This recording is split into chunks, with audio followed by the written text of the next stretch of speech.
आप सभी का स्वागत है रविजॉन फार्मिंग लीडर में। मैं रवि त्यागी, आपका होस्ट एंड दोस्त।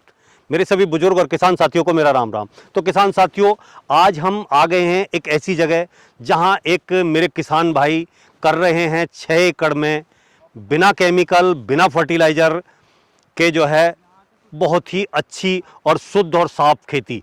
तो चलिए उनसे मिलते हैं। भुला दे डर, कुछ अलग कर। किसान साथियों, हमारे चैनल को सब्सक्राइब करें और घंटी के बटन को जरूर दबाएं।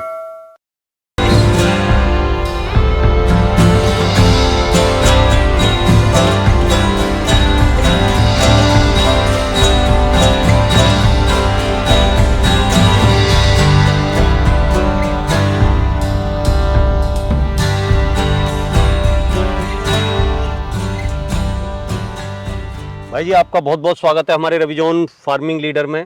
सामने से जो किसान भाई हमें और आपको देख रहे हैं कैमरे की नज़र से, एक बार उन्हें अपना एक संक्षिप्त सा परिचय दें।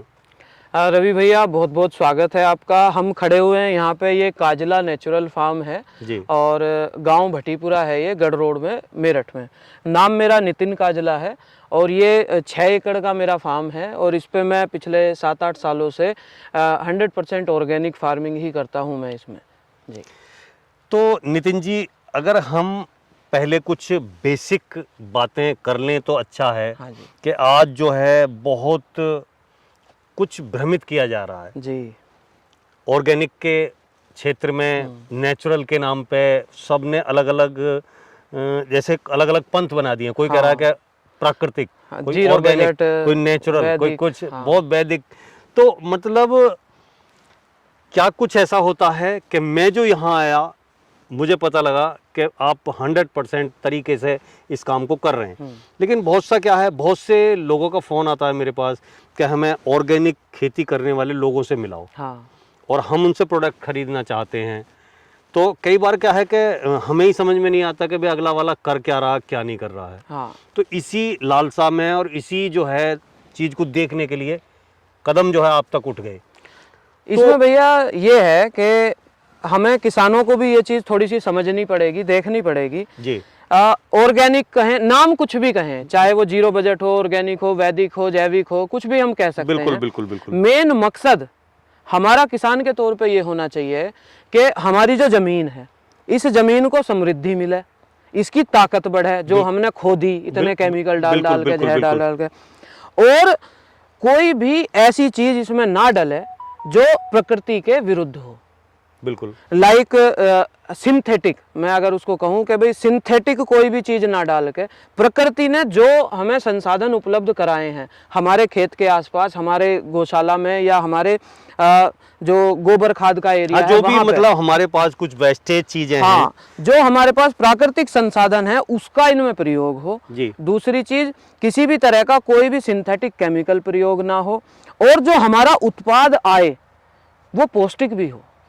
बिल्कुल। एक बहुत बड़ा ड्रॉबैक ऑर्गेनिक फार्मिंग लगातार लंबे समय तक करते हुए ये देखने में आया, मैं भी चूंकि ऑर्गेनिक फार्मिंग सिखाता भी हूँ, मास्टर ट्रेनर हूँ, सिखाने भी जाता हूँ जी, कि 2-3 साल तो फसल अच्छी भी होगी और फसल की पौष्टिकता भी अच्छी होगी। लेकिन वो क्यों होगी? क्योंकि जो डीएपी, यूरिया, पोटास पहला जो जमीन में इकट्ठा हो गया, उसको हमने बैक्टीरिया से घोल लिया, इस्तेमाल हो गया, फसल में आ गया। लेकिन 2-3 साल के बाद फिर हमारी गुणवत्ता डाउन होने लग जाती है। तो वो गुणवत्ता भी मेंटेन करनी जरूरी है।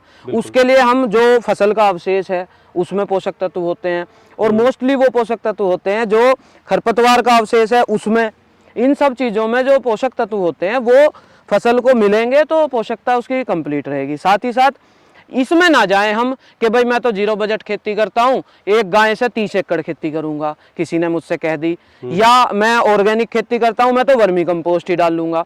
मतलब ऐसा ना करें कि भाई ना 9 मन तेल होगा, ना राधा नाचेगी। बिल्कुल। जो हमारे पास उपलब्ध है, लाइक अगर बात की जाए नितिन जी कि प्राकृतिक, ऑर्गेनिक जितना भी है, देश आज़ाद हुआ, हाँ जी, लाल बहादुर शास्त्री जी के ज़माने में जी, उस टाइम जो है कहीं ना कहीं देखा जाए तो खाद्यान्न की कमी नहीं, पहले की तो दिक्कत है। खेती पे हम बात करेंगे हाँ। कि उस टाइम जो खेती हो रही वो हमारी बिना केमिकल, बिना जी। फर्टिलाइजर, कुछ इस तरीके से थी। हाँ, थोड़ा बहुत था भी तो वो बहुत ना के बराबर था। बहुत ना के बराबर। और उस पद्धति में क्या हुआ हम्म, कि जो है खाद्यान्न की कमी हो गई। हाँ। या अगर हम अपनी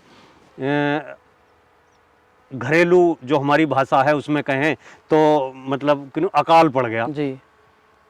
यहाँ तक कि ये हुआ, चाइना से युद्ध हो रहा है और हाँ। ये सैनिकों को कहा जा रहा है कि जी आप हफ्ते में एक दिन व्रत रखो, उपवास कर लो। उपवास कर लो। हम्म, हम हारते नहीं। जी। हथियार की तो बात क्या है, हमें खाना नहीं मिल पा खाने रहा की पूर्ति नहीं तो हो हम इसलिए हारे। हाँ।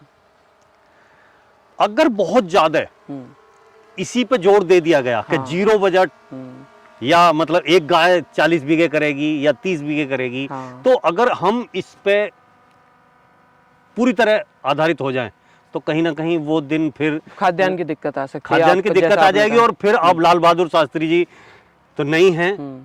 फिर कौन जय जवान जय किसान का नारा देगा? देखिए, इसमें एक तो दो चीज़ें हैं। आपकी बात एक हद तक बहुत सही है और दूसरे हद तक ये है कि हमें इस लॉबी ने, जो ये केमिकल की लॉबी है, जो डीएपी, यूरिया, सिंजेंटा, एडवांटा, लाना फलाना, इस लॉबी ने हमें ये बताया कि खाद्यान्न की कमी थी। चलिए वो थी, वो मैं मानता हूँ। और इन केमिकल की वजह से उसमें उत्पादन में बूस्ट आ गया। बिल्कुल। और वो इन केमिकल की वजह से आया। लेकिन किसी ने आज तक ये चर्चा नहीं करी भैया जी कि बीज भी कुछ उन्नत हुए। हाँ, बीजों में जो उन्नति हुई वो भी एक बहुत बड़ा कारण था। शास्त्री जी जो है वो सुनहरा 64 जी, नरमा, हाँ। कौन सा वो था, वो बीज लेके आए। जी, जी, उनसे धीरे धीरे डेवलप हुआ और अच्छी क्वालिटी के बीज आए, हाइब्रिड बीज आए। तो आज जो है, आज की स्थिति में, जैसे हमारा इतना बड़ा संस्थान है पूसा संस्थान, बहुत अच्छे उन्नत बीज हैं जो जैविक खेती में भी अच्छा उत्पादन हमें दे सकते हैं। बिल्कुल। तो एक तो ये कंसेप्ट हो गया। दूसरा ये है जी। कि हमने कीड़े को मारना सीखा जी। और मारने से हमने क्या किया, आप अगर हम जनरल बात करें, हम जनरल प्रैक्टिस की बात करें कि हम मलेरिया को मारने चले, डेंगू आ गया, डेंगू को मारने चले, चिकनगुनिया आ गया, चिकनगुनिया को मारने चले, पता नहीं क्या, मतलब कीड़ा अपने आप को इवॉल्व कर रहा है। हाँ। जबकि हमें जो हनुमान जी और सुरसा जी वाली कहानी है उसके ऊपर ये देखना चाहिए कि भाई हमें साथ में रहना है। हाँ, सभी चीज के साथ रहना है। हाँ। और मतलब आगे बढ़ना है। तो हम अपनी फसल को इस तरह से कर दें कि भाई कीड़े को ये लगे कि यार मैं तो कंफ्यूज हो गया, मैं खाने तो आया था टमाटर और ये लग रहा स्वाद आ रहा नीम का। तो हमने क्या किया, या जो प्रैक्टिस में क्या हुआ कि भाई 5-6 तरह के पत्तों के काढ़े बना लिए, काढ़े बना के उसका स्प्रे कर दिया। तो कीड़े से भी कुछ हद तक नुकसान होता है, इसमें कोई दो राय नहीं है। केमिकल के मुकाबले उतना उत्पादन नहीं आता है। बिल्कुल बिल्कुल। लेकिन कुछ हद तक हम उसको सीमित कर सकते हैं, उस नुकसान को सीमित किया जा सकता है जी। और भैया जी एक उस वाली बात है कि अगर हमें स्वास्थ्य बचाना है तो इस ओर ध्यान तो देना पड़ेगा। आज भारत में 10-12 केमिकल तो मोटे मोटे ऐसे हैं आम भाषा में जो प्रतिबंधित हैं, लेकिन खेतों में वो अभी भी डल रहे हैं, फिर भी डल रहे हैं। और कई सारे केमिकल ऐसे हैं, तकरीबन 20 के आसपास, जो विदेशों में प्रतिबंधित हैं लेकिन भारत में वो चल रहे हैं। और उनके प्रतिबंध का कारण मानव स्वास्थ्य ही है जी। उनके बहुत नुकसान है। अब जैसे हम गन्ना उगाते हैं और गन्ने में कोराजन का इस्तेमाल होता है, भैया जी नर्वस सिस्टम पे नुकसान करती है, प्रूफ हो चुका है, प्रमाण आ चुके हैं। बिल्कुल बिल्कुल। लेकिन किसी का ध्यान नहीं है कि भाई इस पे क्या किया जाए। छोटा सा केमिकल क्लोरपाइरिफॉस, वो कैंसरस है। अब ये सब चीजें, फिर गुड़ बनाते हुए भी लोग सोडियम हाइड्रोसल्फाइड भी डालते हैं, फास्फोरिक एसिड डालते हैं, तो वो डायरेक्टली हमारे जो सिस्टम है उसको नुकसान करते हैं। तो इसमें मैं ये कहना चाहूँगा कि भाई थोड़ा सा हम स्वास्थ्य की तरफ भी ध्यान करेंगे और प्रोडक्शन भी सो एंड सो है। अभी अगर हम इस बात पे बहस पे आ जाएं कि भाई प्रोडक्शन कम पड़ जाएगा, आज हम 30% खाद्यान्न खराब करते हैं। बिल्कुल। वो जो, चलो अगर हम सभी ऑर्गेनिक पे आ गए तो 30% खराब नहीं होगा, तो पूर्ति हो जाएगी, उसकी पूर्ति हो जाएगी। लेकिन सभी आ भी नहीं सकते। बिल्कुल। और ना इतनी अभी डिमांड है। धीरे धीरे ये सेगमेंट तो अभी पिछले 10 सालों से शुरू हुआ है। तो मैंने पहले साल में 40-45 किलो गुड़ बनाया था, अब मैं 200 कुंटल के आसपास गुड़ शक्कर बना के बेच लेता हूँ हर साल। तो ये धीरे धीरे ग्रो हो रहा है सेगमेंट। तो भाई जी एक बात आती है, कई बार क्या होता है, जैसे कि मैंने बंसी गेहूं बोया, हाँ जी, काला बोया, तो अच्छा रहा। और अगर मैं बात करूं कि मैं अपने एरिया में, हाँ जी, या तो शांतनु जी के फार्म पे, हाँ, या एक दो जगह और वो पाया, मैं बहुत लोगों से कहा कि भाई इसमें से बीज ले लो। हाँ जी, मेरे पास बहुत मांग आई है, मुझसे बहुत पूरा हुआ नहीं, सही, इससे कुछ ज्यादा हो जाए। हाँ था क्या, मैं आपको बताऊं, मैंने तो कुंटल से ऊपर दिया नहीं किसी को। जी, तब जो है वो दिक्कत आई, तो मैंने सोचा कि कुछ लोग और उगाएं, हाँ तो हम 10-10 कुंटल मांग रहे। अब 10 कुंटल वाले का कहीं ना कहीं डर है कि वो लेके और आगे जो है बहुत अच्छे रेटों पे बेचेंगे। बोले कि 125 रुपए किलो आटा दे रहे हैं बाबा जी। हम्म, तो मतलब कोई, मेरे अंदर ये डर था कि हमसे लेके और बहुत ज्यादा रेटों पे कोई देगा। हाँ जी, तो मैंने बड़े ऑर्डर नहीं लिए, लेकिन मैंने फिर भी कहा, मैंने कि भाई आप सब लोग अगर करने लगो तो मांग है इसकी, हाँ आपको जो रेट मिलता है गेहूं का उसका दुगना हो जाएगा, तिगना हो जाएगा। बिल्कुल, बोले जी वो कितनी पैदावार हो जाएगी, हाँ वो मतलब अभी क्या हो किया जाएगा, कुछ है नहीं, और बाग सामने वाली चीजों पे हम डरने लग यहाँ गए। तक के एक भाई ने तो ये कहा जी वो इतना खेत है और मेरा तो इतना हो जाएगा, भाई इतने पैसे तुम मुझे दे दो और जो कुछ है वो बुआ दो।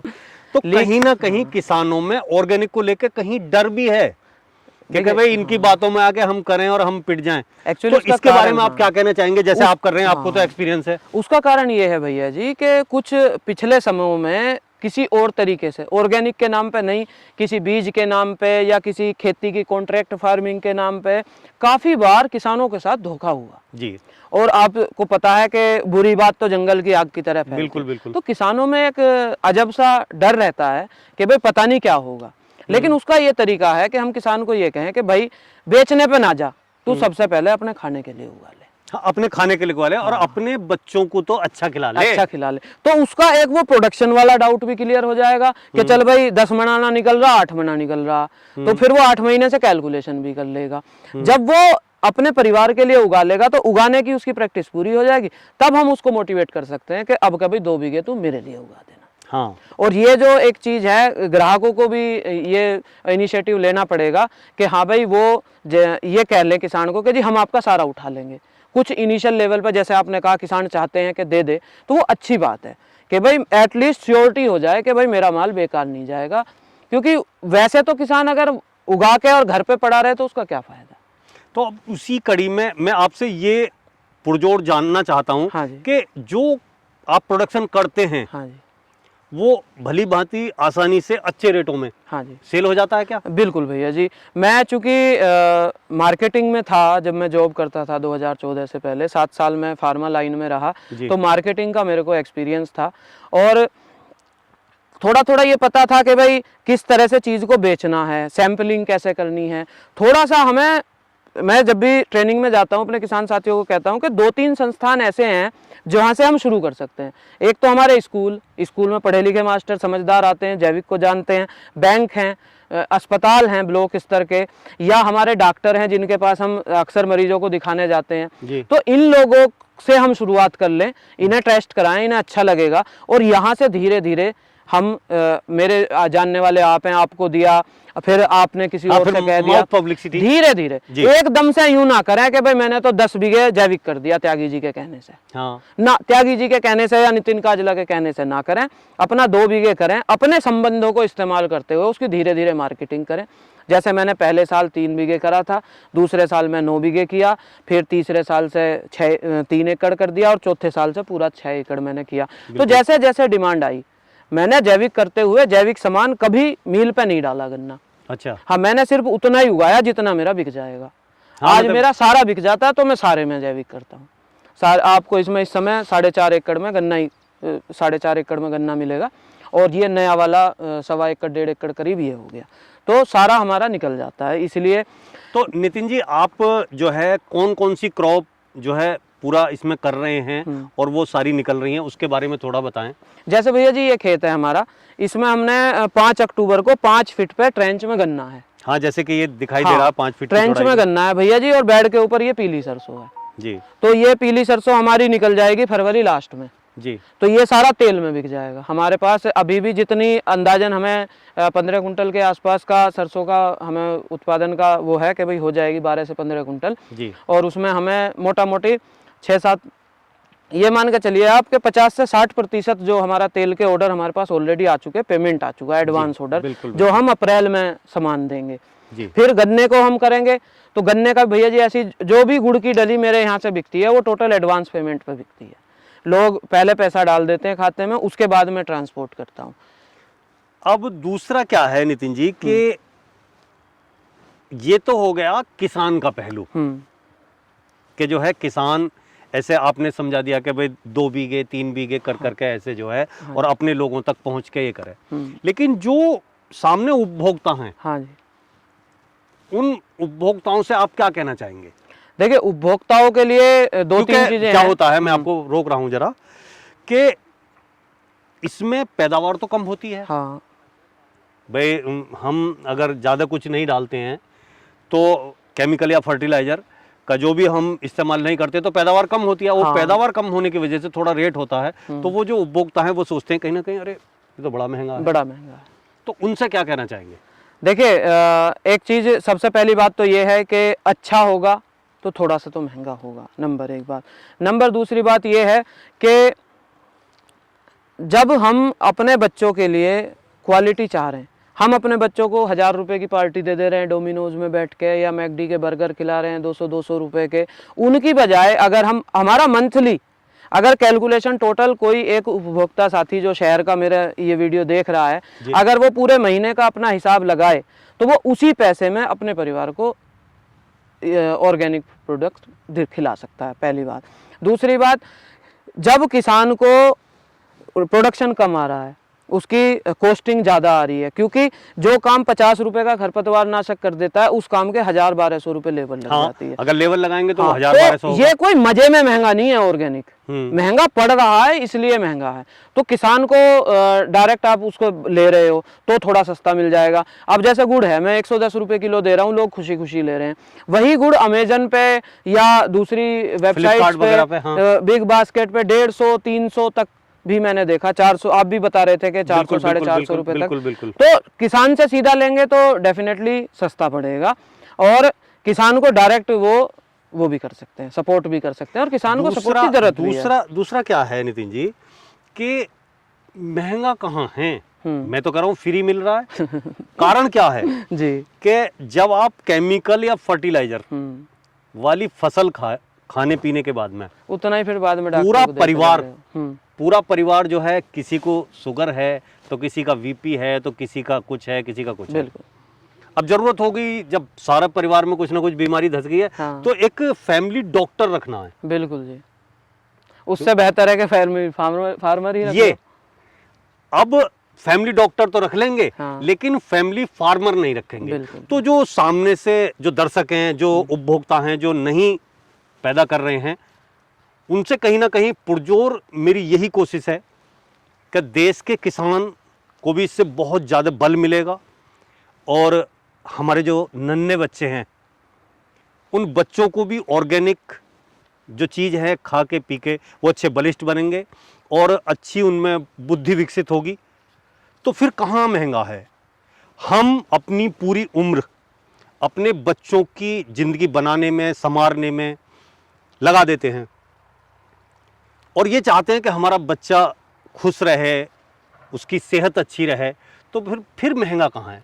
और इसी में भैया जी मैंने उपभोक्ता बच्चों से महंगा थोड़ी है। उपभोक्ता साथियों को प्रेरित करने के लिए, किसानों को प्रेरित करने के लिए आपका YouTube चैनल देख के और साथियों से देख के मैंने भी छोटा सा एक YouTube चैनल चलाया था।